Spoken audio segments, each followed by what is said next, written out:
Bonjour à tous et bienvenue au lycée à la maison 2.0. Aujourd'hui une petite vidéo sur le chapitre P8, les champs uniformes. Et nous allons voir la différence entre le champ de pesanteur, donc tous les exercices de chute libre que nous avons déjà effectués, et les champs électrostatiques. Donc je vais vous expliquer rapidement les points communs et les différences entre les deux situations. Petit rappel d'abord sur les exercices de chute libre, c'est-à-dire sur un champ de pesanteur, pesanteur le poids. Le champ de pesanteur, on considère toujours qu'il est uniforme aux abords du système que l'on étudie, c'est-à-dire que le champ de pesanteur G, je peux le représenter partout sur mon schéma de la même façon, avec la même intensité. Toujours vertical, dirigé vers le centre de la Terre.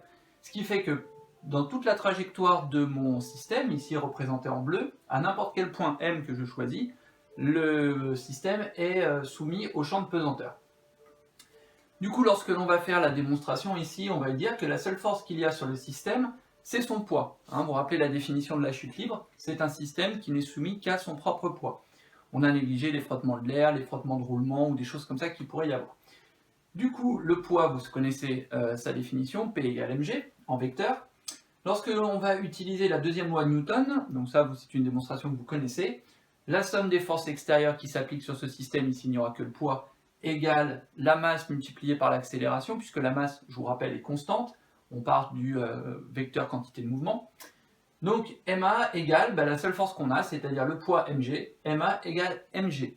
Lorsqu'on va simplifier par la masse, on va se retrouver avec l'accélération égale g. C'est pour ça qu'ici j'ai représenté l'accélération en rouge sur le moment au point M, égale au vecteur champ de pesanteur que nous avons un petit peu partout. Et lorsque nous allons pouvoir faire une projection sur les axes, donc la projection de ce vecteur accélération, la projection sur l'axe X, on a l'habitude, cela fait 0, et la projection sur l'axe Y, vous vous rappelez du premier piège dont je vous avais parlé sur cette démonstration, c'est de regarder dans quel sens sont les axes. On voit bien que l'axe Y monte alors que l'accélération est descendante, du coup elles sont opposées, et c'est pour ça que la composante en Y de l'accélération est moins g. Selon les cas, vous pourrez avoir plus g. Le reste de la démonstration est quelque chose qu'on a déjà vu, vous reportez-vous à la vidéo là-dessus. Nous allons donc maintenant étudier la situation dans un champ électrostatique. Comme son nom l'indique, c'est également un champ, comme le champ de pesanteur qui était constant tout autour de notre système. Ici, ce champ n'est pas naturel, c'est un champ qui a été créé grâce à des plaques conductrices sur lesquelles on a appliqué un courant électrique en borne positive et en borne négative. Et vous savez que la différence entre les deux va créer ce champ électrostatique. Ce champ électrostatique est toujours dirigé de la plaque positive vers la plaque négative. Donc attention encore une fois dans les représentations, regardez bien dans quel sens sont vos plaques au cas où on a inversé la partie positive et la partie négative. Contrairement au champ de pesanteur, ce champ est uniforme et ne s'applique que entre les plaques, c'est-à-dire que je ne peux pas représenter le champ électrostatique, grand E, que je vais faire, n'importe où sur mon schéma. Je ne peux le faire que à l'intérieur de cette zone. Ici, à l'entrée de mes plaques et à la sortie de mes plaques. C'est dans cet intervalle que va s'appliquer le champ électrostatique, que l'on représente par un vecteur grand E. Donc ce vecteur grand E, il est constant à l'intérieur de cet espace-là, donc je peux le représenter n'importe où sur ce schéma. Donc on revient un petit peu à la situation qu'on avait précédemment. Ensuite, nous avons une particule, donc ce ne sera pas un solide avec une masse, puisqu'ici on va négliger la masse. On va parler d'une particule, un proton, un électron par exemple, donc une particule chargée électriquement. Cette particule va arriver comme lors de la chute libre avec une certaine vitesse initiale et va amorcer une trajectoire. Cette trajectoire, elle va être déviée justement par l'effet du champ électrostatique. Avant de la représenter, cette trajectoire, je vais reprendre la démonstration en parallèle avant. Donc, la seule force qui va s'appliquer sur mon système ici, donc la seule force,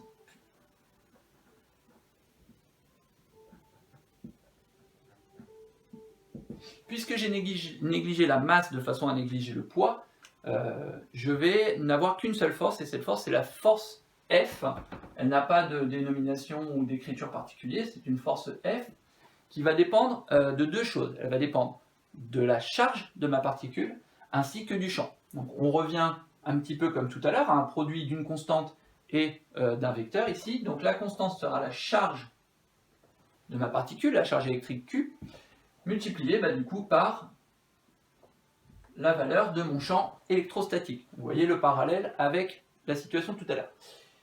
Du coup, lorsque je vais faire la deuxième loi de Newton, ici, je vais donc me retrouver avec ma fameuse masse fois accélération égale la seule force qui s'applique, c'est-à-dire QE. Ici, les masses ne s'annulent pas puisque je n'ai pas un m de chaque côté, donc je vais tout simplement basculer le m, la petite masse, de l'autre côté pour obtenir mon vecteur accélération qui va donc valoir Q sur m fois notre champ. Je vais pouvoir faire également une projection, sauf que la projection va être embêtante. Pourquoi? Tout simplement parce qu'il va y avoir deux cas possibles. Il va y avoir le cas de la particule chargée positivement et le cas de la particule chargée négativement. Vous pensez bien que selon la charge électrique de ma particule, elle va être déviée plus vers la plaque positive ou vers la plaque négative. Ça va dépendre de sa charge. Donc je vais faire en deux couleurs les deux trajectoires type pour ma particule. Je vais considérer que ma particule arrive de la gauche comme ceci. Donc si je prends par exemple, on va faire en bleu un électron. Donc vous savez que l'électron a une charge négative, donc il va être dévié plutôt vers la plaque positive. Donc l'électron va arriver ici en ligne droite, et arriver ici va commencer une trajectoire déviée comme ceci. Alors on va faire en sorte, sur le schéma, qu'il sorte quand même. Voilà, qu'il puisse continuer sa route après les plaques. Par contre, si je prends une particule chargée positivement, par exemple un proton, ce proton va être plutôt attiré, lui, par la plaque négative, donc va avoir une trajectoire qui va être plutôt orientée vers le bas. Voilà, donc il va être attiré plutôt vers le bas. Donc, ce qui veut dire que lorsque je vais faire la projection de l'accélération, donc vous voyez que je n'ai pas encore dessiné, représenté le A pour ces deux cas-là, vous voyez bien que l'accélération ne sera pas dans le même sens. Ici, si je reprends cette formule-là, le vecteur accélération, il dépend de la charge. Pour une charge positive, je vais avoir l'accélération dans le même sens que le champ. Donc, pour le cas du proton qui est positif, l'accélération va être dans le même sens que le champ. Le champ descendait, donc si je me place à un point M, tout simplement, l'accélération pour le proton sera vers le bas. C'est pour ça que sa trajectoire descend. Maintenant, si je prends l'électron qui a une charge négative, vous voyez bien qu'on va avoir le vecteur accélération qui va être opposé au vecteur champ.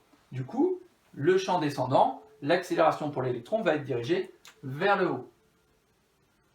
Et donc c'est pour ça que sa trajectoire monte et déviée vers le haut. Donc lorsqu'on va faire la projection sur les axes, vous voyez bien qu'on va avoir deux situations différentes.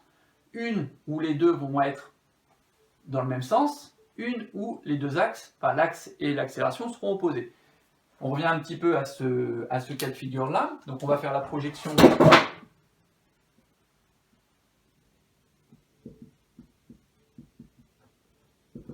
Donc je vais en faire deux. Je vais faire la projection pour le proton, la projection pour l'électron. Donc je vais rester en noir puisque mon proton je l'avais fait en noir. Donc lorsque je vais prendre mon accélération et que je vais la projeter sur l'axe X, alors je vous rappelle, l'axe X est horizontal, l'accélération est verticale. Du coup, comme d'habitude, nous n'avons pas de composante en X. Et en Y, ici, l'accélération, vous voyez qu'elle est dans le sens opposé à l'axe Y. Donc il y aura un moins. Et la valeur de l'accélération, ce sera Q sur M fois E. Donc ici, je vais avoir moins Q sur M, E. Voilà ce que je vais avoir comme composante pour l'accélération du proton. Et pour l'électron, je vais faire exactement la même chose.